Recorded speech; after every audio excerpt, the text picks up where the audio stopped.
Iran, America, Israel మధ్య భీకర యుద్ధంతో పశ్చిమాసియా దద్దరిల్లుతుంది. అమెరికా స్థావరాలుండే దాని మిత్ర దేశాలను ఇరాన్ లక్ష్యంగా చేసుకుంది. వీటిలో ఒకటి సౌదీ అరేబియా. ఆ దేశంపై ఇరాన్ డ్రోన్లతో విరుచుకుపడుతోంది. వైమానిక స్థావరాలు, ఆయిల్ రిఫైనరీలపై దాడులతో విధ్వంసం సృష్టిస్తోంది. ఈ నేపథ్యంలో గతేడాది సౌదీ అరేబియాతో జరిగినటువంటి ఓ ఒప్పందం కారణంగా పాక్ ఈ యుద్ధంలోకి ప్రవేశిస్తుందనే ప్రచారం జరుగుతోంది. ఇరాన్ను పాక్ హెచ్చరించడమే అందుకు కారణమంటున్నారు విశ్లేషకులు.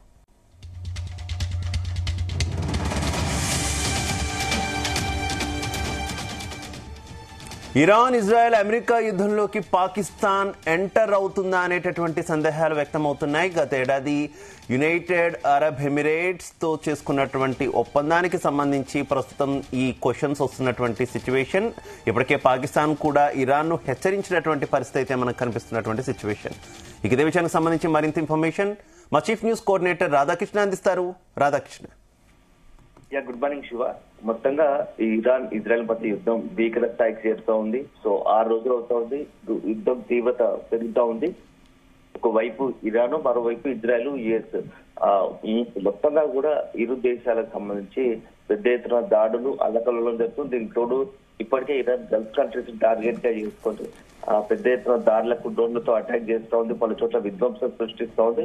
అదే సమయంలో ఇజ్రాయిల్, యుఎస్ బలగాలు కూడా ఇటు ఈ ఇరాన్ తో పాటు పక్కనే ఉన్న లెబనాన్ పైన కూడా దాడులకు తెగబోతుంది. సో ఇదంతా చూస్తూ ఉంటే ఆ యుద్ధం అనేది రోజు రోజుకు చేయి దాటిపోతుంది, పతాక స్థాయికి చేరుతుంది. ఒక రకంగా చెప్పాలంటే భవిష్యత్తులో పలు అంటే ఇంకా ఆందోళనకర పరిస్థితులకు తీసుకొచ్చే విధంగా మారుతుందా అని ఒక అనుమానాలు, సందేహాలు వ్యక్తమవుతున్నాయి. రోజుకొక దేశం యొక్క యుద్ధంలోకి ఎంట్రీ ఇస్తుండడం, లేకుంటే ప్రత్యక్షంగానో పరోక్షంగానో ఎటో ఒక వైపుగా ఇరు పక్షాల వైపు, ఇటు ఇరాన్ లేకుంటే ఇజ్రాయెల్ వైపు మద్దతు ఇస్తుండడంతో ఏం జరగబోతుందో అనేది ఒక రకమైన ఆందోళన, భయానక వాతావరణం నెలకొంది. సో ఇప్పుడు తాజాగా కూడా ఈ యుద్ధంలోకి పాకిస్తాన్ ఎంట్రీ ఇవ్వబోతుందా అనే ఒక ప్రచారం కూడా జరుగుతోంది. దానికి ప్రధానంగా కారణం ఏంటంటే గత ఏడాది ఇరాన్ కి సంబంధించి ఇరాన్ దాడుల నేపథ్యంలో ఇప్పుడు తాజాగా కూడా ఇజ్రాయిల్ కు,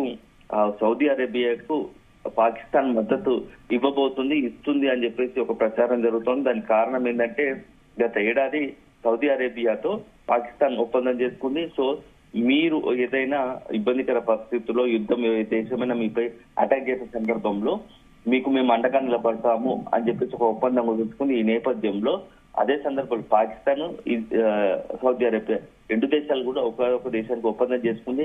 మన రెండు దేశాల్లో ఏ ఒక్క దేశం కూడా ఇబ్బందికర పరిస్థితులు కానీ లేకుంటే ప్రత్యర్థులు ఎవరైనా దాడి దిగినప్పుడు ఒకరికొకరు సహకరించుకోవాలనే ఒక ఒప్పందం కుదుర్చుకున్నారు గత ఏడాది. సో ఇప్పుడు ఆ ఒప్పందం భాగంగానే ఇప్పుడు తాజాగా పాకిస్తాన్ సౌదీ అరేబియాకు మద్దతు ఇవ్వబోతుందా అనే ఒక సందేహాలు కలుగుతున్నాయి. ఈ నేపథ్యంలో తాజాగా ఇరాన్ పాకిస్తాన్ కూడా హెచ్చరించింది. సో వెంటనే దాడులు మానుకుంటే పరిస్థితులు తీవ్రంగా ఉంటాయి, బాహటంగా సౌదీ అరేబియాకు మద్దతు ఇవ్వడంతో సో పాకిస్తాన్ కూడా ఈ యుద్ధంలోకి ఎంట్రీ ఇవ్వబోతుందా అని చెప్పేసి కూడా ఒక సందేహం వ్యక్తం అవుతుంది. ఇరాన్, ఇజ్రాయెల్ మధ్య ఇప్పటికే పోరు భీకరంగా మారింది. ఇప్పటికే ఇజ్రాయెల్, యుఎస్ బలగాలు ఎక్కడ అవకాశం ఉన్న చోట కూడా ఇరాన్ ను మొత్తం కూడా చిన్నాభిన్నం చేసేందుకు ప్రయత్నాలు చేస్తా ఉన్న పరిస్థితి. అదే సందర్భంలో ఇప్పుడు మరోవైపు ఏమో ఇరాన్ కు ఇటు ఉత్తర కొరియా కావచ్చు, రష్యా అలాంటి దేశాలు మద్దతు ఇస్తున్నాయి. సో యుద్ధం రోజు రోజు చూస్తుంటే అనేక దేశాలు యుద్ధంలో ఇన్వాల్వ్ అయ్యాల్సిన పరిస్థితి కనబడుతోంది. ఒకవైపు ఏమో తమకు అనుకూలంగా ఉన్న దేశాలకు మద్దతు ఇవ్వడం, అదే సందర్భంలో తమకు ప్రత్యర్థులుగా ఉన్నటువంటి దేశాలకు, ఇతర దేశాలకు యుద్ధం చేస్తున్నట్టు దానికి అనుకూలంగా మార్చుకొని ఆ యుద్ధంలోకి ఎంట్రీ ఇచ్చి ప్రత్యర్థులపై ప్రతీకారం తీసుకునేందుకు కూడా ప్రయత్నాలు ముమ్మరమైనట్టుగా తెలుస్తోంది. ఈ నేపథ్యంలోనే రోజుకొక దేశం ఎంట్రీ ఇస్తున్నట్టు ఈ యుద్ధం ఎటువైపు దారి తీస్తూ ఉంది అనేది కూడా కొంత ఆందోళన కలుగుతుంది. ఎందుకంటే ఈ పరిస్థితులు ఇట్లాగే కొనసాగితే మూడో ప్రపంచ యుద్ధానికి కూడా దారి తీసే అవకాశాలు లేకపోలేదని కూడా తెలుస్తోంది. సో ఇప్పుడున్న పరిస్థితుల్లో పాకిస్తాన్ కి సంబంధించి ఏం చేయబోతోంది అనేది కూడా ఒక రకంగా పాకిస్తాన్ ఏం చేయబోతుందో ఉత్కంఠ నెలకొంది. ఎందుకంటే ఇప్పటికే పాకిస్తాన్ కూడా ఒక తీవ్ర ఇబ్బందికర పరిస్థితుల్లో ఉంది. ఒకవైపు ఆఫ్ఘనిస్తాన్, మరోవైపు బెలిచిస్తాన్ తో పాటుగా ఇండియా పక్కనే ఉండడంతో ఇండియా ఎప్పుడు ఎటు అంటే ఇండియాకి సంబంధించి ఇప్పటికీ ఆపరేషన్ సింధూర్తో ఇండియాతో చేతిలో దెబ్బతిన్నటువంటి పాకిస్తాన్ మరోసారి ఇండియా జోలికి పోకూడదు, ఇండియా జోలికి పోతే ఈసారి మనల్ని బతకనివ్వరనే ఒక దాంట్లో భయంలో ఉంది. అలాంటి తరుణంలో ఇప్పుడు సౌదీ అరేబియా దాడి జరుగుతుంది. సౌదీ అరేబియాకు ఒకసారి మద్దతు ఇచ్చే అవసరం అయితే భవిష్యత్తులో సౌదీ అరేబియా మద్దతు తీసుకునే అవకాశం ఉంటుందనే ఒక ఆలోచనలో పాకిస్తాన్ ఉన్నట్టుగా తెలుస్తుంది. దాంట్లో భాగంగానే ఇప్పుడు సౌదీ అరేబియా మద్దతు ఇచ్చి ఇరాన్ పై యుద్ధానికి సహకరిస్తూ ఇరాన్ పై యుద్ధానికి దిగడానికి సిద్ధపడుతుందా అనేది ఒక సందేహం కలుగుతోంది. సో ఈ నేపథ్యంలో ఇప్పుడు పాకిస్తాన్ తదుపరి వ్యూహం ఎలా ఉండబోతా ఉంది. సో సెప్టెంబర్ 2025లో సౌదీ అరేబియా సంబంధించి పాకిస్తాన్ సంబంధించిన రెండు దేశాల మధ్య ఒప్పందం కుదిరింది. ఇక్కడ ఈ ఒప్పందం ప్రకారం ఈ రెండు దేశాల్లో ఏ దేశంపై దాడి జరిగినా అది తమ దేశంపై దాడి జరిగినట్టుగానే భావించి వారు ఒకరికొకరు సహకరించుకోవాలి. సో అందులో అణ్వాయుధాలు ఉన్నాయా లేదా అనే స్పష్టత వివరణ లేదని ఈ విషయంలో మాత్రం పాకిస్తాన్ ఇప్పుడు నెక్స్ట్ ఏం చేయబోతున్నది మాత్రం కొంత ఆసక్తిగా మారింది. అయితే పాకిస్తాన్ విదేశాంగ శాఖ మంత్రి చెప్తుంది ఏంటంటే ఇషాక్ దార్, పాకిస్తాన్ విదేశాంగ శాఖ మంత్రి ఇషాక్ దార్ ప్రకటన అయితే విడుదల చేశారు. సౌదీపై దాడి చేయదని ఇరాన్ కి సందేశం పంపినట్టుగా తెలుస్తోంది. సో మా రెండు దేశాల మధ్య రక్షణ ఒప్పందం ఉందని వారు స్పష్టంగా చెప్పారని ఎవరైతే ఉన్నారో ఆ రక్షణ శాఖ మంత్రికి సంబంధించి ఆయన చెప్పినట్టుగా ఒక ప్రకటన వెలువడింది. సో అవసరాన్ని బట్టి సంయుక్తంగా కూడా ఇరాన్ పై దాడులు దిగుతామని చెప్పేసి కూడా స్పష్టం చేసినట్టుగా తెలుస్తోంది. సో వ్యూహాత్మక సైనిక రక్షణ ఒప్పందం భాగంగానే ఈ యొక్క అంశం తెరపైకి వచ్చినట్టుగా తెలుస్తోంది. పాక్ తన అణు సామర్థ్యాలను సౌదీకి విస్తరించేందుకు అవకాశం ఉందేమో అన్న కూడా కొంత అనుమానాలు. ఎందుకంటే ఇప్పటికే అణ్వాయుధాలకు సంబంధించి సౌదీ అరేబియాకు కొంత సహకారం అందించే అవకాశం అనుమానాలు కూడా ఉన్నాయని చెప్పేసి ఒక ప్రచారం జరుగుతోంది. సో దోహా ఖతార్ పై గత ఏడాది సెప్టెంబర్ లో మరోవైపు పాకిస్తాన్ కూడా కొంత ద్వంద్వ వైఖరి అవలంబిస్తున్నటువంటి కామెంట్స్ కూడా వినిపిస్తున్నటువంటి సిచ్యువేషన్ కదా రాధాకృష్ణ. ఎందుకంటే ఇరాన్ వైపు కూడా ఇరాన్ కు సంతాపం తెలుపుతూ ఉండడం, ఖమేనీ మృతి చెందినప్పుడు పాకిస్తాన్ పార్లమెంట్ లోనే సంతాపం ప్రకటించడం ఒక పక్క ఇవన్నీ కొనసాగిస్తూనే మరోపక్క ఇరాన్ కు వ్యతిరేకంగా కొన్ని కుట్రలు కూడా పనుతుంది. ఇప్పుడు మనం మాట్లాడుకున్నటువంటి సౌదీ అరేబియా ఇష్యూ కావచ్చు, లేదంటే ఇరాన్ అటాక్ చేయడానికి తన బేసెస్ ని అమెరికాకు ఇస్తూ ఉండడం కావచ్చు, వీటికి సంబంధించి కూడా కొంత చర్చ నడుస్తున్నటువంటి పరిస్థితి కదా, ఏమనుకోవచ్చు? శివ, అంటే పాకిస్తాన్ మొదటి నుంచి కూడా డిప్లొమాటిక్ ప్రతి సందర్భంలో కూడా ఒక స్పష్టమైన విధానం లేని పరిస్థితిలో ఉంటుంది.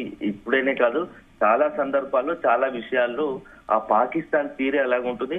ఇప్పటికి కూడా ఖమేనీ మృతి చెందిన తర్వాత దేశంలో చాలా మంది పాకిస్తాన్ లో అంతర్గతంగా షియా ముస్లిమ్స్ అంతా కూడా ఇటు ఖమేనీకి మద్దతుగా పెద్ద ఎత్తున మద్దతుగా నిరసనలు ఆందోళన చేసిన పరిస్థితి కనపడుతూ ఉంది. సో అదే నేపథ్యంలో మరోవైపు పాకిస్తాన్ కూడా కొంత ఖమేనీ మృతిపై తీవ్ర దిగ్భ్రాంతి వ్యక్తం చేసింది. అయితే ఇప్పుడున్న పరిస్థితుల్లో సౌదీ అరేబియాకి సంబంధించి కొంత ఫైనాన్షియల్ గా ఆర్థికంగా స్ట్రెంథన్ ఉన్న నేపథ్యంలో భవిష్యత్తులో ఇప్పుడు పాకిస్తాన్ కి అనేకమైనటువంటి ఆర్థిక కష్టాలు ఉన్నాయి.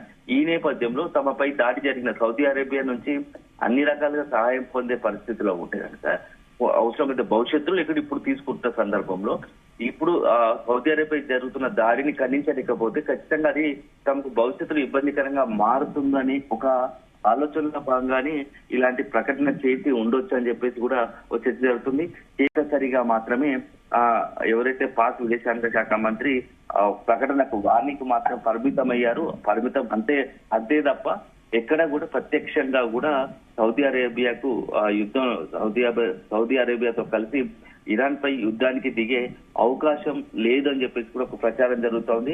ఎందుకంటే ఇప్పటికే ఒకవైపు ఆఫ్ఘనిస్తాన్ తో తలపట్టుకుంటున్నప్పటి పాకిస్తాన్ కు ఇప్పుడున్న సందర్భంలో ఇటు సౌదీ అరేబియాకు తనని కాదని తనమే చూసుకోలేని పరిస్థితుల్లో, ఆఫ్ఘనిస్తాన్ దాడిని తట్టుకోలేని పరిస్థితుల్లో పాకిస్తాన్ సౌదీ అరేబియాకు ఏ రకంగా మద్దతు ఇస్తుందో అనే అనుమానాలు సందేహాలు కూడా కలుగుతున్నాయి. ఇలాంటి సందర్భంలోనే ఇప్పుడు పాకిస్తాన్ తీరుతో కొంత ఆసక్తికరంగా మారిందని చెప్పవచ్చు. సో చాలా సందర్భాల్లో అవకాశం వచ్చినప్పుడల్లా, ఎందుకంటే ఇటు ఇండియాతో యుద్ధ సమయంలో కూడా ఒక వైపు ఏమో తీవ్రవాదులు పెంచి పోషిస్తున్నారు, తీవ్రవాదంతో మాకు సంబంధం ఏముంది, భారతే తీవ్రవాదులను పెంచి పోషిస్తుందని చెప్పేసి భారత్ పై నెపం వేసే ప్రయత్నం చేస్తుంది. తాజాగా ఏదైతే ఆఫ్ఘనిస్తాన్ సంబంధించి దాడి దిగిందో ఆఫ్ఘనిస్తాన్ విషయంలో కూడా ఇదే, ఆఫ్ఘనిస్తాన్ తాలిబాన్ తీవ్రవాదులను తమ దేశంలో ఉంచి దేశంలో తీవ్రవాదాన్ని పెంచి పోషిస్తుంది, ఇబ్బందికరంగా మారుతుందనే ఒక ఉద్దేశం నెపంతోనే ఆఫ్ఘనిస్తాన్ పై దాడి చేసింది. కానీ వీటన్నిటికీ భిన్నంగా అసలు ఈ తీవ్రవాద కార్యకలాపాలకు అడ్డానే పాకిస్తాన్. బిన్ లాడెన్ లాంటి వాడు మోస్ట్ వాంటెడ్ టెర్రరిస్ట్ హతమైంది పాకిస్తాన్ లో. సో ఇవన్నీ తెలిసి ప్రపంచానికి అన్ని తెలిసినప్పటికీ ఇవన్నీ ఏమి తెలియనట్టుగా అమాయకంగా తిరిగి భారత్ పైన ఆఫ్ఘనిస్తాన్ చుట్టుపక్కల పొరుగు దేశం తన తప్పును తప్పించుకోవడానికి ఇతర పైన నెపం వేసే ప్రయత్నం పాకిస్తాన్ చేయడం పొరపాటుగా అలవాటుగా మారింది.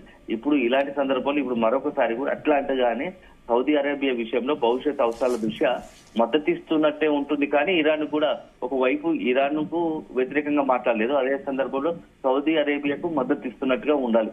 ఇదే ఆ ద్వంద్వ వైఖరితో ఇదే ఒక వ్యూహాత్మక ఆలోచనతోనే పాకిస్తాన్ ఇలాంటి ప్రకటనలు చేసి ఉండవచ్చేమో అని చెప్పేసి ఒక ప్రచారం అయితే, ఒక వాదన అయితే ఉందని చెప్పవచ్చు Shiva. Right, okay, thank you Radhakrishna.